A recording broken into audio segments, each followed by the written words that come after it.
Hello everybody. ఈ వీడియోలో వచ్చేసి టిఎంఏ ఫౌండేషన్ వర్క్ బుక్ యొక్క ఎంసిక్యూస్ అనేది చూద్దాం. So fundamental of accounting, accounting basics ఇది సిఎంఏ యొక్క వర్క్ బుక్లో చూద్దాం. సో అందులో ఫస్ట్ ఎంసిక్యూ ఏముంది? ఫస్ట్ ఎంసిక్యూ వచ్చేసి రామ్ పర్చేజ్డ్ ఏ కార్. ఏం చేసినాడు? రామ్ అనేవాడు పర్చేజ్ చేసినాడు ఒక కార్ని. Paid 3000 has cash. సో 10,000లో 3000 క్యాష్ పేమెంట్ చేసినాడు. And balance amount will be paid in 3 equal instalment due to this. దీనివల్ల ఏమవుతుందని క్వశ్చన్ అడిగినారు, అంతేనా? ఓకే. సో ఫస్ట్ ఇక్కడ వచ్చేద్దాం. ఏం జరిగింది ఇక్కడ? రామ్ రామ్ 10,000ని ఇన్వెస్ట్మెంట్ చేసినాడు. ఓకే. 10,000లో 3000 పేడ్, ఇది పక్కన పెట్టేయండి. తర్వాత 7,000 పెండింగ్ ఉంది, అంతేనా? 7,000 పెండింగ్ ఉంది. ఇప్పుడు 7,000కి అండ్ ఈ 3,000కి యాక్చువల్గా ఏం జరుగుతుంది? 3 కేసెస్ సినారియో చూసుకోవచ్చు ఇక్కడ. అసెట్, సో అసెట్ అనేది పెంచొచ్చు, లైబిలిటీ కూడా పెరుగుతుంది. ఎంతకి? 7,000కి. దీని వరకు చూసుకుంటే అసెట్ 7,000 పెంచాలి, లైబిలిటీ 7,000 పెంచాలి. ఈ 3,000కి చూసుకుంటే అసెట్ 3,000 పెంచాలి, ఇంకొక అసెట్ని 3,000 తగ్గించాలి. 3,000 క్యాష్ పేమెంట్ చేసినాడు కాబట్టి 3,000 తగ్గుతుంది. సో ఆప్షన్ చూద్దాం. టోటల్ అసెట్స్ ఇంక్రీజ్డ్ బై 10,000 కరెక్టే. అసెట్ అనేది టోటల్ అసెట్ చూసుకుంటే కరెక్టే. Total liability increase by 3,000, only 3,000 కాదు కదా. లైబిలిటీ వచ్చేసి 3,000 పే చేసిన అంటే 7,000 లైబిలిటీ రావాలా? కాదు. Asset will increase by 7,000, yes, with corresponding increase in liability. అంటే ఫస్ట్ కేసుకు పోయినాడు, 3,000ని పక్కన పెట్టేసినాడు, ఇది కరెక్ట్. యాక్చువల్గా టోటల్ అసెట్ అయితే 10,000, వాడు ఏమంటున్నాడు ఇక్కడ? Asset will increase by 7,000. మళ్ళీ ఇంకొక ఆప్షన్ గానే ఉందనుకోండి, ఏది? Asset increased by 3,000 and asset decreased by 3,000, అప్పుడు కూడా ఆ ఆప్షన్ కూడా కరెక్ట్ అవుతుంది. సో ఇప్పుడున్న ఆప్షన్లో కరెక్ట్ ఆప్షన్ ఏమొస్తుంది? Asset increase by 7,000 and corresponding increasing liability by 7,000. So option C is the correct answer. Next, dash are payable within 12 months. 12 మంత్స్లో pay చేస్తున్నాం అంటే పేయబుల్ అంటే లైబిలిటీ, విత్ ఇన్ 12 మంత్స్లో అంటే current liability. So option A is the correct answer, current liability. Next, examples of capital expenditure. Capital ఎక్స్పెండిచర్కి example ఏమి? First, purchase of land. Land అనేది long టర్మే, బిల్డింగ్ లాంగ్ టర్మే, మిషనరీ లాంగ్ టర్మే, furniture long టర్మే. Cost of leasehold land house holding. So lease తీసుకున్నామంటే long టర్మ్లోనే తీసుకుంటారు, ఒకవేళ రెంట్ అయితే షార్ట్ టర్మ్ ఉంటుంది. Cost of purchase of goodwill. So అన్ని క్యాపిటల్ ఎక్స్పెండిచర్, అన్ని ఎగ్జాంపులే ఫర్ క్యాపిటల్ ఎక్స్పెండిచర్కి. Next, art of recording transactions in a set of books is referred has. Art of recording, accounting definition ఏమి? Accounting definition వచ్చేసి accounting is an art of recording, classifying, summarising. So option fourth వన్కి option ఏమవుతుంది మనకి? Accounting అవుతుంది. But but ఇక్కడ ఏమడినాడు? Recording transaction ఇదే set of books is referred as.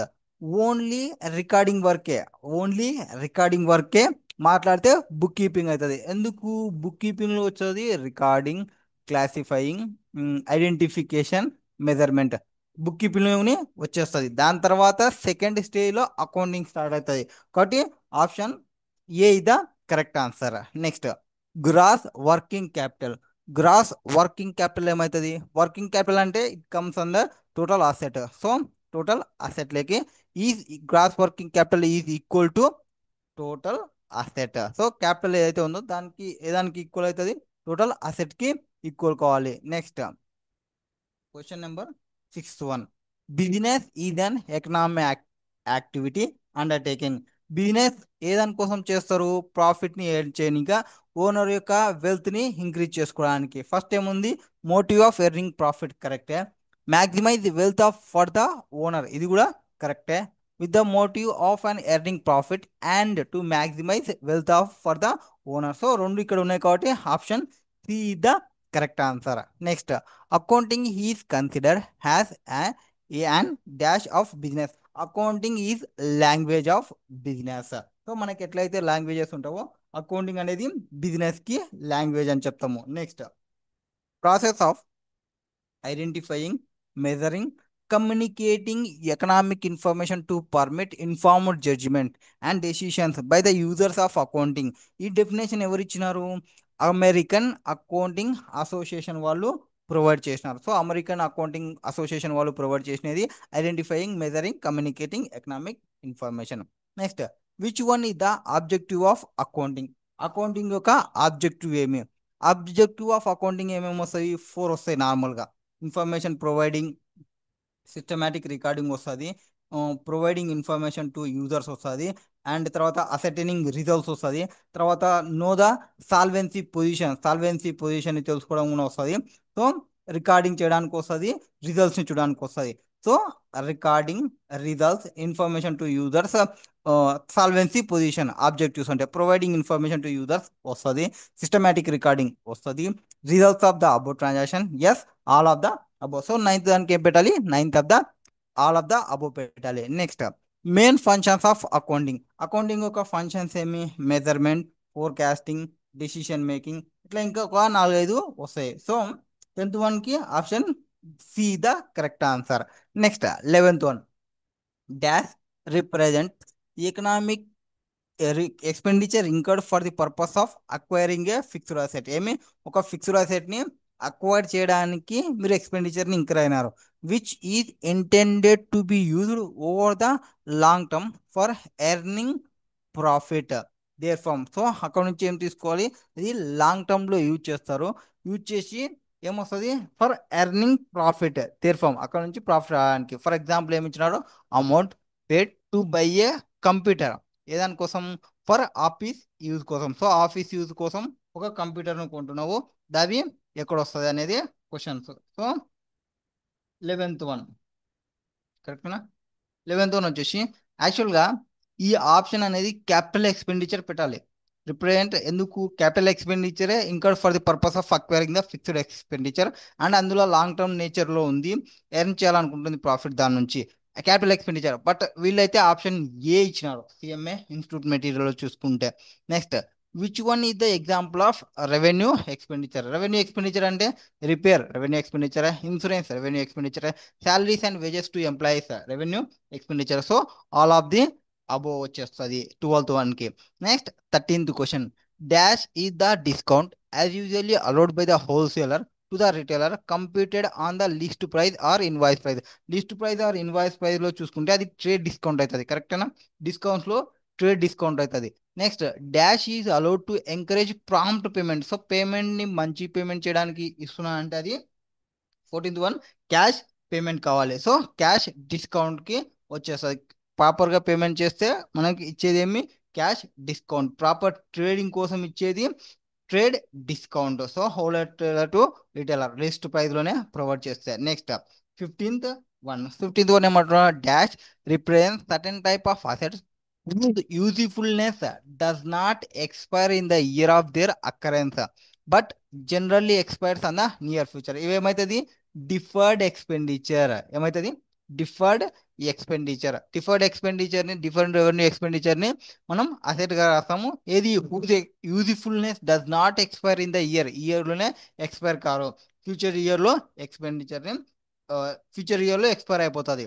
Next, capital expenditure form part of. So 16th question, capital expenditure ఎక్కడ వస్తుంది? Balance షీట్లో రావాలి. Next 17th question, if transaction requires more than one account which is to be debited or more than one account is created it is known as. So ఒకటి more than one అకౌంట్కి debit చేసి more than one అకౌంట్కి create చేస్తున్నామంటే అది compound journal entry అంటది. ఏమైంటది? Compound journal entry అంటది. Next 18th one. So 18th one ఏమంటారు? Which financial statement represent the accounting equation asset is equal to liabilities plus owner equity. So 18th వన్కి ఎందులో వస్తుంది?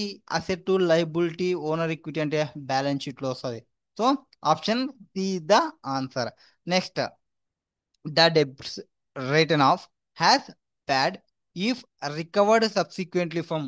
నువ్వు బ్యాడ్ డేట్స్ అనుకొని close చేసినావు, ఆ బ్యాడ్ డేట్స్ని మళ్ళీ రికవర్ చేసినావు. సో బ్యాడ్ డేట్స్ రికవర్డ్ అయినాయి. అదేం చేయాలా? మనము ప్రాఫిట్ అండ్ లాస్ అకౌంట్కి క్రియేట్ చేయాలా. So credit to bad debts recovered అకౌంట్కి రాసేస్తే సరిపోతుంది. Next 20 trial balance will have no balance if. ఎప్పుడు మనకి ట్రయల్ బ్యాలెన్స్ నో బ్యాలెన్స్ కిందగా చూపిస్తుంది. కరెక్ట్ ఎంట్రీని ఈజ్ పోస్టెడ్ ప్రైస్ 2 సార్లు చూపించినావంట, కరెక్ట్ ఎంట్రీని 2 సార్లు చూపించినావు. లేదు, ఇదా పర్చేజ్ ఆన్ క్రెడిట్ బేసిస్, ఏమి క్రెడిట్ బేసిస్లో పర్చేజ్ చేసినావు, ఈ డెబిటెడ్, ఏమి డెబిట్ చేసినావు టు పర్చేస్కి అండ్ క్రెడిటెడ్ టు క్యాష్కి. క్రెడిట్లో చేసి దానికి చేసినావు అనుకోండి, అప్పుడు ప్రాబ్లం వస్తుంది. Next 500 cash payment to creditors is debited to creditors for 50 but and credited to cash has 500. So option C వచ్చేస్తుంది. Next trial balance shows. Trial balance ఏం చూపిస్తుంది, యాక్చువల్గా అకౌంట్స్ యొక్క అక్యురసీని ప్రొవైడ్ చేయడము. అండ్ ఇక్కడ ట్రయల్ బ్యాలెన్స్ అనేది అక్యురసీ ఆఫ్ అకౌంట్స్ అనేది ప్రొవైడ్ చేయాలి.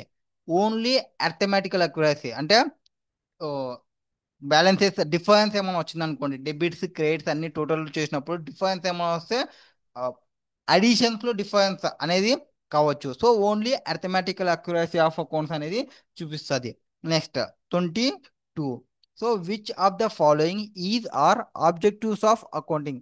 ఆబ్జెక్టివ్స్ ఆల్రెడీ మనం ఇందాక చూసినాము, providing information to users, systematic recording, అసెటింగ్. యాక్చువల్గా 4 ఉంటాయి ఆబ్జెక్టివ్స్ అంటే, ఏమి solvency position, information to users, results కానీ, రికార్డింగ్ ట్రాన్సాక్షన్ కానీ. Next which of the following are functions of accounting. Already ఇవి ఇందాక చెప్పినది కదా. సో మెజర్మెంట్ ఇది 23 మెజర్మెంట్ వచ్చేస్తుంది, ఫోర్కాస్టింగ్ వచ్చేస్తుంది, డెసిషన్ మేకింగ్ వచ్చేస్తుంది. సో ఆప్షన్ డి, ఇక్కడ ఉన్న ఆప్షన్ డీనే, ఇక్కడ కూడా ఆప్షన్ డీనే. Next 24th question, book keeping is a mechanical task which collects. So 24th question మనం చెప్తున్నాం. సో 24th క్వశ్చన్లో ఏమంటారు, just second, I think charging. Okay okay, ఏం కాదండి. 24th క్వశ్చన్ తొందర అయిపోదాం, ఇంకొక 4 క్వశ్చన్స్ ఉన్నాయి కాబట్టి.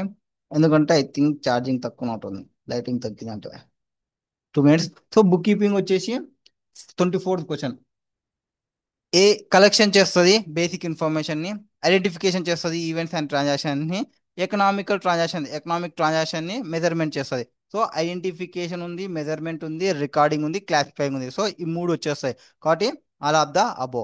Next book keeping is a mechanical task which involves.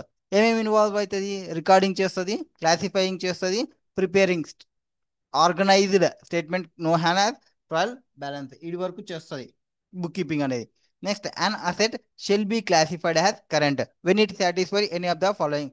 మనం కరెంట్గా రావాలంటే షార్ట్ టర్మ్కి చూసుకుంటాము. సో షార్ట్ టర్మ్ బేస్ చేసుకుని చూసుకుంటాము. షార్ట్ టర్మ్ అంటే expected to realized or intended to sale or consumption of company, normal operating cycle అని చెప్పొచ్చు, హెల్డ్ ప్రైమరీ ఫర్ పర్పస్ అని చెప్పొచ్చు, within 12 months. So all of the above. Question number 27, current liability అంటే 27 current liable అంటే payable within 12 months లో ఉండాలి. So option A is the correct answer. Next question number 28 లో ఏం చెప్తారు, and expenditure can be recognised as capital if it is incurred for the following purpose. Capital ఎక్స్పెండిచర్ని ఎప్పుడు చేసుకుంటాము అంటే ఎక్స్పెండిచర్ ఇంకర్ కావాలి for the purpose of long term asset కోసం. Okay, and at least more than 1 accounting, క్యాపిటల్గా రాయాలంటే more than 1 accounting ఉండాలి. Improve to present condition, అది కూడా వచ్చేస్తుంది. Increase earning capacity. So all of the above. Next state whether the following is, ఏమొస్తుంది. So 29th question, carriage of 10,000 spent on machinery purchased and install. So capital నేచర్లో ఉంది కాబట్టి capital ఎక్స్పెండిచర్కి వచ్చేస్తుంది. Next all revenue receipts and expenditures are shown in. So ఎక్కడ చూపిస్తాము, all రెవెన్యూకి సంబంధించినవి profit and loss account. So MCQs ఏ విధానంలో డిస్కషన్ చేసినాము, work book from ICMA material నుంచి ఫస్ట్ చాప్టర్ యొక్క ఎంసీక్యూస్ని డిస్కషన్ చేసినాము. సో రిమైనింగ్ నెక్స్ట్ వీడియోలో చూసుకుందాం. Thank you for listening.